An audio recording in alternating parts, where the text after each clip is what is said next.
Hello everyone, दोस्तों मैं अरुण शर्मा। आप देख रहे हैं 10 सोच। दोस्तों इस वीडियो में बात करने वाले हैं तीन ऐसे नेताओं के बारे में जिनको बीजेपी ने इस बार भरोसे का पात्र नहीं समझा और बीजेपी की विक्ट्री में उन्होंने अपना पूरा योगदान दिया। दोस्तों अगर आप चैनल पहली बार हैं जुड़ सकते हैं ताकि सारी वीडियो को आप देख पाएं। दोस्तों बात करते हैं बीजेपी के तीन पुराने मुख्यमंत्री जो अपने नाम से जाने जाते हैं और जो किसी परिचय का मोहताज नहीं है, जिन्होंने बीजेपी के साथ कभी भी दगा नहीं किया और बीजेपी के हर सुख हर दुख में उन्होंने बराबर का साथ दिया।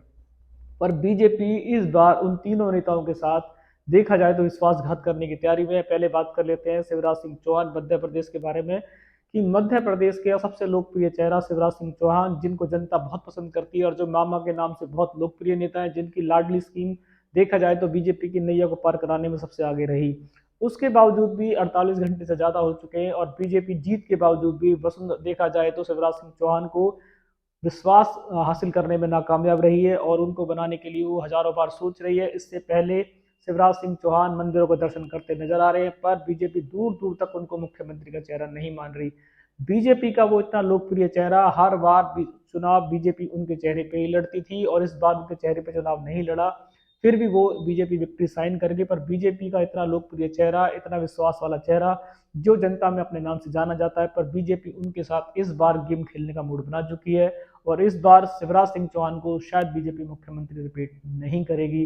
तो क्या ऐसे नेताओं का बीजेपी कद घटा रही है और ऐसे को मनोबल तोड़ रही है? तो आने वाले समय में क्या शिवराज सिंह चौहान बीजेपी के लिए खड़े नजर आएंगे? दूसरे नेता की बात कर लेते हैं वसुंधरा राजे, जो राजस्थान का सबसे लोकप्रिय चेहरा है और राजस्थान में उनकी तूती बोलती है। देखा जाए तो वसुंधरा राजे हमेशा अपने नाम से जानी जाती हैं और बीजेपी की विक्ट्री में सबसे बड़ा चेहरा बीजेपी उनके चेहरे पे ही लड़ती थी। पर बीजेपी ने इस बार उनका भी सूतड़ा साफ कर दिया। बीजेपी ने, मोदी जी ने सिर्फ अपनी गारंटियों कमल के चेहरे पे इलेक्शन लड़ा। वसुंधरा राजे को बेइज्जती कराई गई, वसुंधरा राजे का कद घटाने के लिए बम पर गुटबाजी की गई और वसुंधरा राजे को टिकट देने के लाले पड़ गए।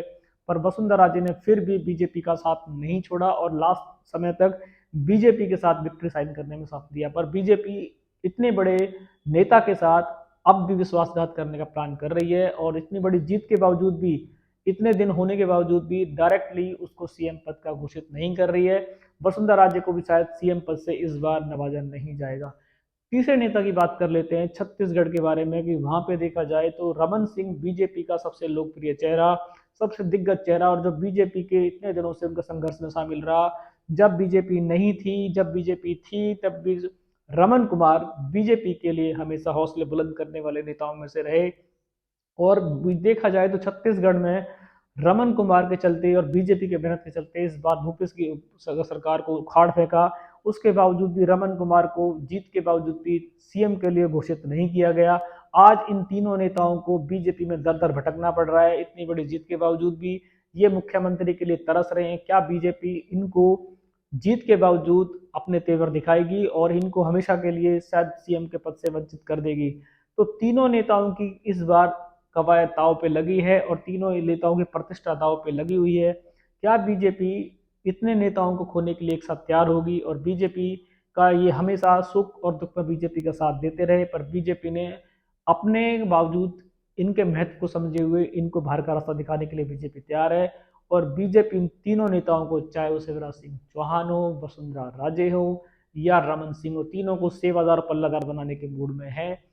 समय बताएगा कि शिवराज सिंह चौहान की तरह रमन कुमार और वसुंधरा राजे भी क्या इस बार बीजेपी में सेवादार पल्लादार बन के हमेशा टाइम पास करेंगे, या फिर अभी सरकार के कुछ दिनों के बनने के बावजूद ये तीनों नेता सरकार के लिए रोड़ा प्रकट करेंगे। ये समय बताएगा। फिलहाल बीजेपी अपने रूट पे, अपनी जिद पे कायम है और बीजेपी किसी भी सूरत में इन तीनों नेताओं पे अपना हाथ और भरोसा रखने के लिए तैयार नहीं है। तीनों नेताएं इस बार बीजेपी के मजबूरी के चलते सीएम पद के लिए दावेदार नहीं माने जा रहे और इन तीनों को बीजेपी इस बार कोई छोटा मोटा पद देकर राजी करेगी। दोस्तों फिलहाल हमने जितनी भी अपडेट्स थी हमने इस पर रुझान पर नजर बनाई हुई है।